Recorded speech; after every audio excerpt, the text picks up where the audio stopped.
Assalamu alaikum students. My name is Ali Hassan. Today we are going to solve the numerical problems of chapter number 4 class 9th physics.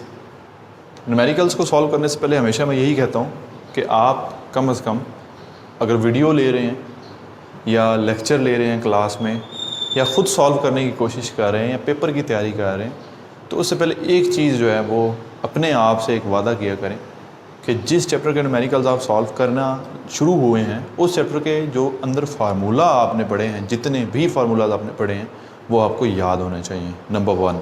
Number 2 ये chapter पढ़ने के बाद जब आप numerical solve करते हैं तो फिज़िक्स का ये एक सिनेरियो है कि आप थ्योरी और न्यूमेरिकल को मिक्सअप करके नहीं पढ़ सकते, तो थोड़े से अपने जो बेसिक फार्मूलाज जो पीछे पढ़ चुके हैं, जैसे कि साइन थीटा का फार्मूला है, कॉस थीटा का फार्मूला है, मल्टीप्लिकेशन का कोई मेन रूल है या पावर का कोई मेन रूल है, वो आपके जहन में होना चाहिए।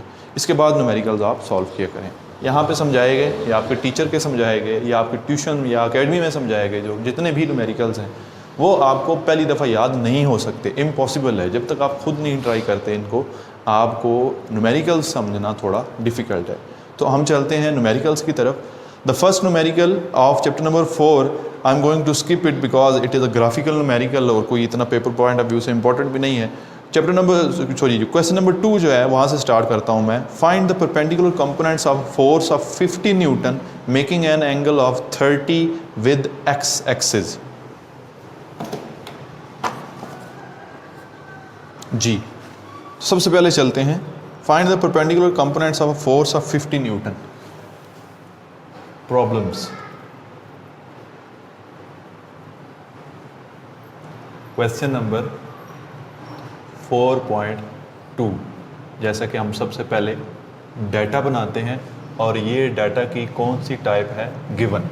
तो इसमें सबसे पहले है find the perpendicular component of force of 50 Newton, यानी एफ आपको गिवन है 50 newton, making an angle of 30 degree, theta आपके पास 30 डिग्री है। टू फाइंड में कौन कौन सी चीज़ें हैं, उनमें आपने फाइंड करना है 8 परपेंडिकुलर कंपोनेंट्स। आपने एक एफ एक्स फाइंड करना है और दूसरा आपने एफ वाई फाइंड करना है। सॉल्यूशन की तरफ चलते हैं। हमने अभी फार्मूला पढ़ा है F X is equal to F sine theta. F की जगह वैल्यू पुट करें 50, sorry F X is equal to F cos theta. F की जगह वैल्यू पुट करें 50 और कॉस कितना आ जाएगा 30, यह आ जाएगा 50 इंटू 0.8660। जब आप इनको मल्टीप्लाई करेंगे तो आपके पास आंसर आएगा F X is equal to 43.2 newton. ये आपने फाइंड किया अभी एफ एक्स। अब हम चलते हैं एफ वाई की तरफ। एफ वाई का फार्मूला होगा एफ साइन थीटा। एफ की जगह फिर वही पुट करें 50 sine 30 degree, so 50 multiply by sine 30 1/2 होता है, तो ये आ जाएगा 25 न्यूटन। सो ये कौन सा आपने फाइंड किया है, एफ वाई। तो ये दोनों परपेंडिकुलर कंपोनेंट्स आपने फाइंड कर लिए। ये आपके पास न्यूमेरिकल नंबर 1 है। Numerical number 2, find the magnitude and direction of a force if its x component is 12 Newton and y component is 5 Newton. आपके पास एक फोर्स गिवन है और उसका मैग्नीट्यूड आपने फाइंड करना है, लेकिन उसका एक x कंपोनेंट आपको गिवन है, एक उसका y कंपोनेंट गिवन है। तो सबसे पहले हम चलते हैं क्वेश्चन नंबर 4.2 डाटा और इसमें गिवन। सो गिवन में हमारे पास है magnitude and direction of force if its X component is 12 question number 4.3, X component 12 newton and Y component 5 newton. F X 12 newton, F Y 5 newton. आपने इसका magnitude और direction जो है वो फाइंड करनी है। तो सबसे पहले हम फाइंड करते हैं मैग्नीट्यूड यानी कि f, और फिर आपने फाइंड करना है थीटा। तो सॉल्यूशन एफ़ का फार्मूला क्या होता है जी, F X square plus F Y square under root. So F is equal to 12 का स्क्वायर प्लस 5 का square which is equal to 144 प्लस 25 169 is equal to 13। So F की वैल्यू क्या आ गई, 13 न्यूटन। थीटा की वैल्यू होती है tan inverse into F Y divide by F X. So tan inverse F Y आपके पास 5 है, एफ एक्स आपके पास 12 है। सो ये tan इनवर्स 5/12 अगर आप करें तो आपके पास आंसर आता है आपके पास आंसर ये नहीं आता, यहाँ पे थोड़ी मिस्टेक है। 5 डिवाइड बाई 12 तो आपके पास आंसर आता है 0.4166। 0.416। आप इसका इन्वर्स ले लें, शिफ्ट tan 0.416, आंसर है आपके पास 22.5 डिग्री। ये आ गई है आपके पास थीटा की वैल्यू। ठीक है जी, ये है क्वेश्चन नंबर 4.3। अब हम चलते हैं क्वेश्चन नंबर 4.4 की तरफ।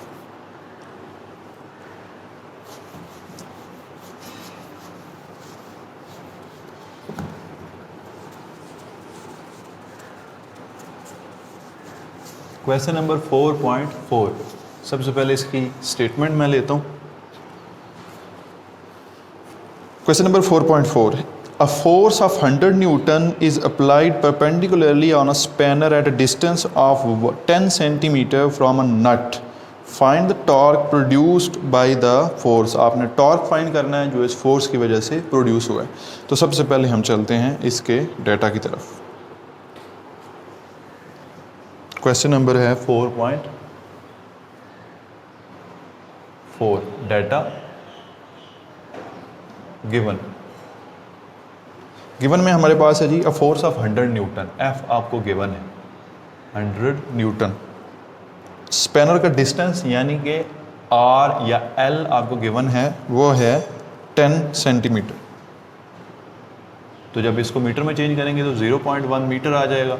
आपने टू फाइंड में टॉर्क को फाइंड करना है।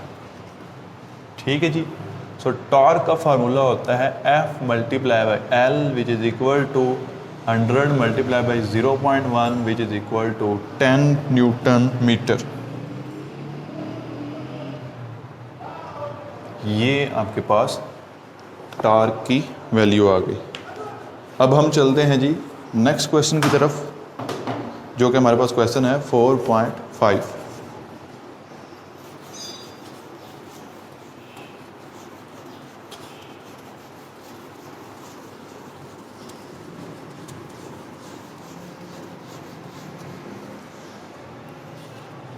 जी, question number 4.5, a force is acting on a body making an angle of 30 degree with the horizontal component of the force. यहाँ पे छोड़ रहा हूँ, आप इसको सॉल्व कीजिएगा, आसान है। मैं आगे चल रहा हूँ। The steering of a car is a radius of 16 centimetre. मैं थोड़ा सा ऐसे फिगरेटली बताऊँगा।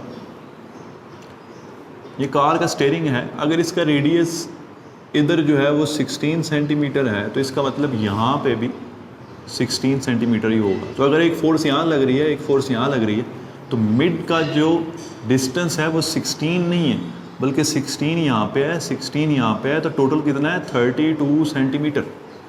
बस ये याद रखना है आपने। अब इसको आगे चलते हैं। रेडियस आपके पास है जी 16 सेंटीमीटर, फोर्स उसके ऊपर 50 की अप्लाई हो रही है, तो इसका मतलब है कि हमने उसका फाइंड क्या करना है, फाइंड द टॉर्क। ठीक है जी। क्वेश्चन नंबर 4.6, डाटा गिवन में है रेडियस 32 सेंटीमीटर जो कि माना 0.32 मीटर, और उसके बाद फोर्स है हमारे पास, फोर्स कितनी है जी 50 न्यूटन। टू फाइंड में फाइंड क्या करना है हमने, टॉर्क। सोल्यूशन की तरफ चलते हैं। सो टॉ इज इक्वल टू, जैसे कि मैंने बताया, एफ क्रॉस एल भी होता है और एफ क्रॉस आर भी है। सो 50 मल्टीप्लाई बाई 0.32, इसका जो आंसर है वो है जी, मल्टीप्लाई करें तो 15 न्यूटन मीटर, 15 न्यूटन मीटर। ये हो गया क्वेश्चन नंबर 4.6। आगे चलते हैं क्वेश्चन नंबर 4.7 की तरफ। 4.7 है, a picture frame is hanging. यहाँ पे छोड़ रहा हूँ, बहुत आसान है, ठीक है। एडिशन ऑफ फोर्सेज में दो फोर्सेज को आपने ऐड कर देना है बस, और कोई आंसर नहीं है। The two blocks of mass 5 kg and 3 kg। Question number 4.8। Question number 4.8 basically आपके पास टॉर्क ही है, लेकिन आपके पास इस वेट को फाइंड करने के लिए थोड़ा सा आपको एक ट्रिक दिया गया, उसने पूछने की कोशिश की है कि अगर आप इसको कर लेते हैं so there will be no issue. मैं चला रहा हूँ क्वेश्चन नंबर 4.8 की तरफ। इसकी एक फिगर है, पहले फिगर ड्रॉ कर लूँ मैं। आपके पास ऐसे दो ब्लॉक्स हैं, एक ब्लॉक का जो वेट है वो 5 न्यूटन है, दूसरे ब्लॉक का वेट जो है वो 3 न्यूटन है। आपने ये टेंशन फाइंड करनी है T1, और ये T2 टेंशन आपने फाइंड करनी है दो जगह पर, ठीक है जी। सो सिंपली कोई इशू नहीं है इसमें। सबसे पहले हम यहाँ से स्टार्ट करते हैं। इसको कहते हैं M1, इसको कहते हैं M2। सो डाटा में हमारे पास, इस डाटा में हमारे पास जो सबसे पहली चीज़ गिवन है वो है दो हमारे पास वेट, ठीक है जी।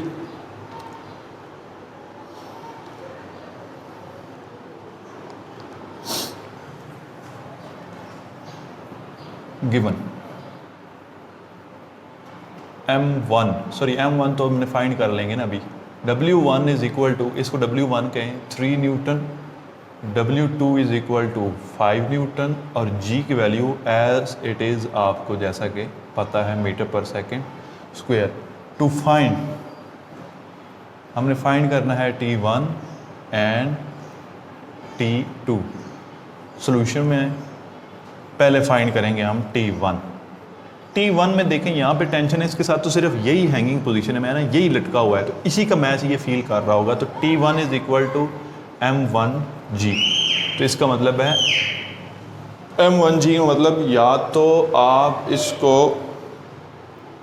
आई थिंक सो कि मेरे पास जो बुक है ना इसमें थोड़ा सा इशू ये होगा कि आपके पास ये जो हमने न्यूटन लिखा है, आई थिंक यहाँ पे kg, वही थोड़ा सा एक प्रॉब्लम कर रही थी बुक में, आई थिंक सो थोड़ा इशू है। तो यहाँ पे M1 और M2 ही सही है जी। तो अब ठीक है, M1 आपके पास 3 kg है, so 3 multiply by 10, so T1 is equal to 30 newton. T2 की तरफ आए, T2 में इशू है। T2 में ये 5 kg भी इसके साथ हैंगिंग पोजीशन में है, 3 kg भी इसके साथ हैंगिंग पोजीशन में है। सो M1 plus M2 into G। सो M1 आपके पास 3 है, M2 आपके पास 5 है, इंटू G यानी कि 10। So 8 multiply by 10 which is equal to 80 newton. ये आपके पास T2, ठीक है जी। ये न्यूमेरिकल हमें एक इम्पॉर्टेंट सिनेरियो में ये बताता है कि हम जब फोर्सेस को डिवाइड करके कहीं पे इस्तेमाल करते हैं तो उनको फाइंड करने का तरीका भी थोड़ा डिफरेंट होता है। अब चलते हैं जी इसके सेकंड लास्ट क्वेश्चन की तरफ, जो कि है 4.9। Question number 4.9। 4.9 है, a nut has been tightened by a force of 200 Newton using 10 centimeter long spanner. What spanner is required to loosen the same nut with 150 Newton force? एक ही नट को एक दफ़ा खोला गया है, एक दफ़ा बंद किया गया है, एक दफ़ा स्पैनर अलग यूज़ किया गया जिसका डिस्टेंस अलग है, फोर्स भी अलग है, दूसरी दफ़ा उसी स्पैनर को डिफरेंट डिस्टेंस के साथ यूज़ किया गया है, लेकिन हमने उसमें जो लगने वाली फोर्स है वो फाइंड करनी है, या हमने जो डिफरेंट स्पैनर यूज़ किया है उसका हमने डिस्टेंस फाइंड करना है कि वो लेंथ ही कितना होना चाहिए। तो सबसे पहले हम चलते हैं इसका जो डाटा है। क्वेश्चन नंबर 4.9 डाटा गिवन में है हमारे पास। हम टॉर्क 1 और टॉर्क 2 से इसको डिनोट करेंगे। तो सबसे पहले हम ये कहते हैं कि हमारे पास जो फोर्स है F1 वो है 200 न्यूटन। ठीक है, उसके लिए हमारे पास 10 centimetre long spanner R is equal to 10 centimetre. दूसरी जो फोर्स है वो हमारे पास F2 है और वो है 150 न्यूटन। और टू फाइंड में हमने वो जो नया स्पैनर है उसकी लेंथ फाइंड करनी है। तो सॉल्यूशन में आप लिखेंगे as we are supposing same nut, तो इसलिए उसका टार्क भी सेम होगा। तो इसका मतलब यहाँ पे torque 1 T1 F1 multiplied by R1, T2 F2 multiplied by R2। R2 आपने फाइंड करना है, सो R2 इधर रहने दें। F1 multiplied by R1 divide by F2। तो ये बना F1 आपके पास कितना है 200, R1 आपके पास 10 है, F2 आपके पास 150। इसको जब सॉल्व करेंगे तो आपके पास आंसर आएगा R2 is equal to 13.3 centimetre. ये है जी आपके पास question number 4.9। The last question which we are going to solve is a very important question because it includes a hypothetical value which is mostly hidden from the students because of its less data given in this question. इस question के अंदर आपके पास एक चीज़ थोड़ी hidden रखी गई है जिसकी वजह से बच्चे थोड़े कंफ्यूज हो जाते हैं। आराम से पढ़ूंगा ताकि आपको थोड़ा अच्छा क्लियर हो। A block of mass 10 kg, एक ब्लॉक है 10 kg का, suspended at a distance of 20 centimetre from the centre of a uniform beam 1 metre long. एक बार है हमारे पास, ठीक है जी, ये बार है और हम कहते हैं ये 1 मीटर की है। ठीक है जी, इसके सेंटर से 20 सेंटीमीटर पर एक ब्लॉक लटका हुआ है जिसका मास 10 kg है। ठीक है जी, What force is required to balance it at the center of gravity applying the force at the other end of the bar? यहाँ पर कितनी फोर्स लगाई जाए, ठीक है, F2, कि ये बार जो है ये अपनी ओरिजिनल पोजीशन पर आ जाए। बेसिकली इशू क्या है, यहाँ पे अगर ये 10 kg इधर होता तो इसका मतलब है 50 सेंटीमीटर इधर होता और 50 सेंटीमीटर यहाँ पे होता। अब इशू कुछ और है, 20 सेंटीमीटर इधर है और यहाँ पे ये हिस्सा कितना होगा, अगर वो सेंटर है इसका मतलब है यहाँ पे 50 सेंटीमीटर है। ठीक है जी, F1 हम इधर से फाइंड कर सकते हैं। तो टू फाइंड हमने फाइंड करना है F2। सॉल्यूशन F1 फार्मूला होगा M1G। M1 आपके पास 10 kg है, G आपके पास 10 मिल के कितना हो जाएगा 100 newton. F1 as the bar is at equilibrium, तो इसका मतलब है टॉर्क जो है वो सेम होंगे। सो टा1 इक्वल होगा टा2 के। So F1 multiply by R1 is equal to F2 multiply by R2। F1 क्या है 100, R1 कितना है 20, F2 हमने फाइंड करना है, R2 कितना है 50। So F2 is equal to 100 multiplied by 20 divide by 50 which is equal to कितना आंसर आएगा जी आपके पास, 0 0 से कैंसिल, 5 20s आर 100 तो 40 newton. So F2 will be equal to 40 newton. ये आपके पास था जी question number 10 of the numerical of chapter number 4। अभी तक जितनी भी सीरीज़ हमने चलाई है लेक्चर्स की, उसमें चैप्टर नंबर 1 में आपको पढ़ाया गया, 2 भी आपको समझाया गया, 3 और आज 4 जो है वो कंप्लीट हो गया। सो अल्हम्दुलिल्लाह we have completed 40% of the syllabus of class 9th। इंशाल्लाह होप सो ज़िंदगी रही तो ये ऐसे ही कंटिन्यू रहेगा और मेरी कोशिश है कि जल्द अज जल्द बुक को जो है वो कंप्लीट किया जाए। So I think so you have enjoyed this lecture. अगर थोड़ा बोर हुए हैं तो कोई इशू नहीं है, न्यूमेरिकल हैं, जब थ्योरी पे आएंगे थोड़ा एंजॉय करेंगे। खुश रहें, आबाद रहें, घर वालों का लाजमी ख्याल रखें। आजकल जो दिन चल रहे हैं इसमें घर वालों का ख्याल रखना बहुत ज़रूरी है। इर्द गिर्द के माहौल को साफ़ रखें, मास्क लाजमी पहना करें। मैंने इसलिए नहीं पहना है क्योंकि मैं अकेला हूँ यहाँ पे। मास्क पहने करें, social distancing is very necessary in these scenarios के जो आजकल सर्कमस्टांसिस चल रहे हैं। अपना बहुत ज़्यादा ख्याल रखें। Thank you so much. अस्सलाम वालेकुम।